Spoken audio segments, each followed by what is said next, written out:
Hello everyone, আসসালামু আলাইকুম। আজকে আমি পাঙ্গাস মাছের ভুনা করতে চেয়েছিলাম। ভাবলাম পাঙ্গাস মাছ এতই ভাইরাল হয়ে গেছে, রেসিপিটি বানিয়েই ফেলি।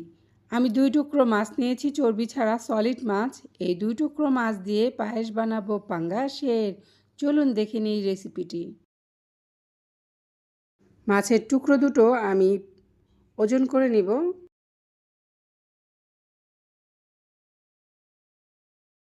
আমি মেশিনটা অন করে দিলাম।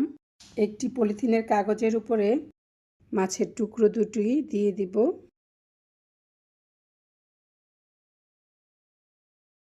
এখানে 226 গ্রাম হয়েছে। আমি লবণ দিয়ে মাছের টুকরো দুটি ধুয়ে পরিষ্কার করে নিব। ইন্ডাকশনে একটি ফ্রাই প্যান বসিয়ে দিয়েছি। এবার ইন্ডাকশনটি অন করে দিলাম।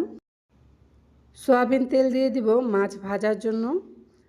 মাছের টুকরোগুলো আমি কেটে টুকরো টুকরো করে নিয়েছি, আর এর চামড়াটা আলাদা করে নিয়েছি। এক টুকরো মাছের মধ্যে কাটা ছিল, কাটাটা আমি আলাদা করে ফেলেছি। এখন মাছে কোনো কাটা নেই, পুরা মাছটাই কিন্তু আমি সলিড রেখেছি, কোনো চর্বিযুক্ত মাছ রাখিনি। এটা লবণ দিয়ে মেখে নিয়েছি। মাছের টুকরোগুলো আমি গরম তেলের মধ্যে দিয়ে ভেজে নিব। মাছটা যতক্ষণ পর্যন্ত হালকা বাদামি কালার না হয়। পাঙ্গাস মাছের পায়েস বানিয়ে দেশব্যাপী সাড়া ফেলেছে যেভাবে দুই ভাই, ভাবলাম 2 টুকরো মাছ না হয় জলেই যাবে, ট্রাই করে একবার দেখি না কি অবস্থা। যেই ভাবা সেই কাজ। পায়েসটা বানিয়ে খাওয়ালে কেউ বুঝতেই পারবে না এটার মধ্যে কি দেওয়া হয়েছে। আমি যেভাবে রেসিপিটা বলে দিচ্ছি, তোমাদের শিখিয়ে দিচ্ছি, ঠিক একইভাবে যদি তোমরা করো, সবাই অবাক হয়ে যাবে যে আসলে মাছ দিয়েও পায়েস করা সম্ভব।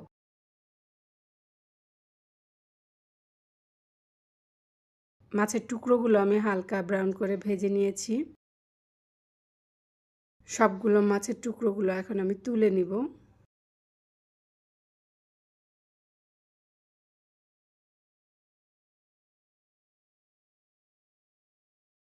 ঠিক এভাবেই ভেজে নিবে। পাঙ্গাস মাছের পায়েস বানাতে আমাদের আরও যা যা লাগছে, এখানে দেখো কাঠবাদাম নিয়েছি, আমি কাজু বাদাম নিয়েছি এবং চীনাবাদাম নিয়েছি, পরিষ্কার পানি নিয়েছি। বাদামগুলো আমি সুন্দরভাবে বেটে নিব।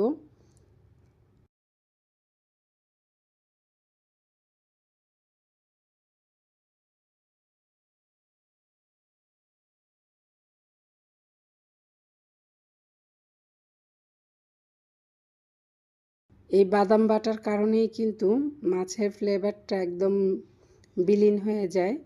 শুধুমাত্র বাদামের ফ্লেভারটাই পাবে। বাদাম বাটা হয়ে গেছে, আমি কিন্তু 100% মিহিন করিনি। মাছের টুকরোগুলো নিয়ে নিয়েছি, এগুলো এখন বেটে নিব।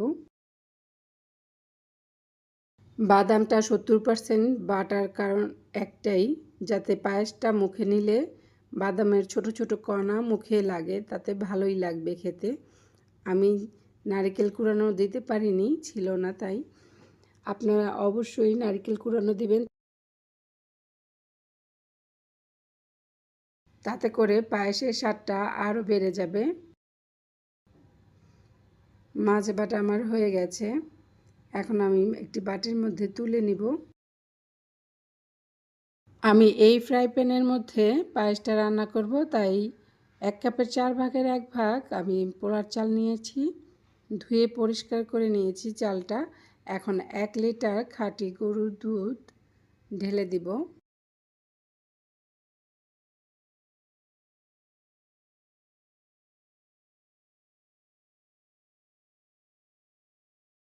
এখানে আমি 2 টুকরো তেজপাতা, 2টি দারচিনি এবং 2টি এলাচ থেতো করে দিয়ে দিয়েছি।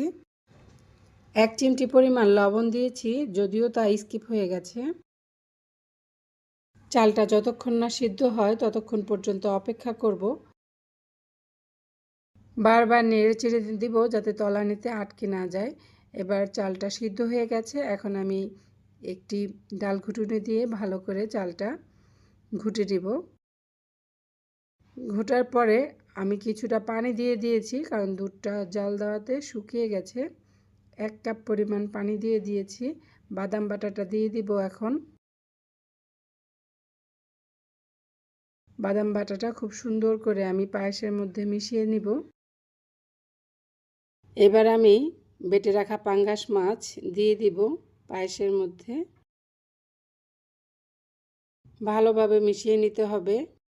স্প্যাচুলা দিয়ে মিশানোর পরে আমি কিন্তু অফ ক্যামেরায় ডাল ঘুটনি দিয়ে ঘুটে ভালো করে মিশিয়ে নিয়েছি। মাছের কোথাও যেন দলা পাকিয়ে না থাকে সেদিকে খেয়াল রাখবেন।